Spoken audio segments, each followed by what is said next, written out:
janë moria e fjalëve të Shqipes. Po. Janë ato që ne i quajmë fjalë, koncepte.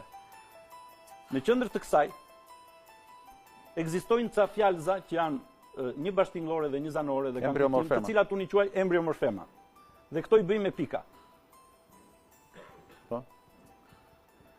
Këto embriomorfema, kur bashkohen nga 2 nga 3, krijojnë këto fjalëza të gjuhës shqipe. Dhe nëse këtu kemi frëngjishtën, italishtën, greqishtën, spanjishtën, gjermanishtën dhe një mori gjuhësh të tjera, shohim, këto gjuhët e tjera nuk e kanë këtë qendër. Këto gjuhë, për shembull, marrin fjalën stimulation të anglishtes. Ata thonë që vjen nga fjala stimulo, hosten e latinishtes. Hapin fjalorët etimologjik të latinishtes, thotë është fjalë me di etimologji incerta. Atëherë çka ndodh?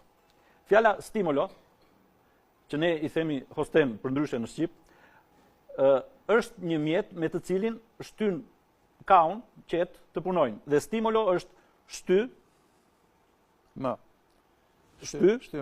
me loj. Dhe kemi fjalën stimuloj, do të thotë e shty me loj, shty dikë me loj. Shpjegojmë brenda Shqipes foljen shty me lo ka kuptimin lo është qendra.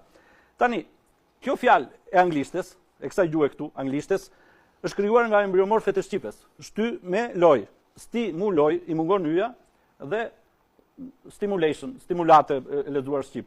Çka do të thotë kjo? Kjo do të thotë që të gjitha këto gjuhë kanë një qendër. Këto pjesët e tjera jashtë qendrës të gjuhës shqipe është leksiku i gjuhës shqipe. Këtë leksik të gjuhës shqipe, gjuhëtarët tanë e quajnë të huaj.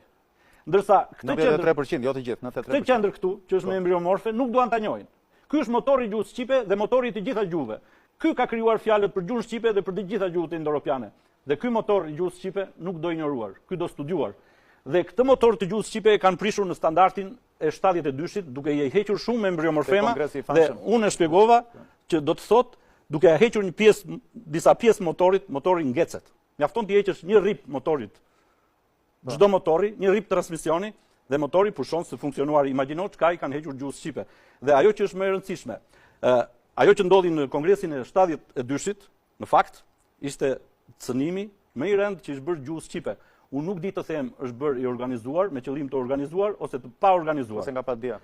Unë di të them që me atë standard, gjuha shqipe kthehet në një gjuhë konceptuale, humb simbolikën e saj, humb lidhjet me embriomorfemat, me simbolet, dhe kthehet në një gjuhë lehtësisht të vdekshme.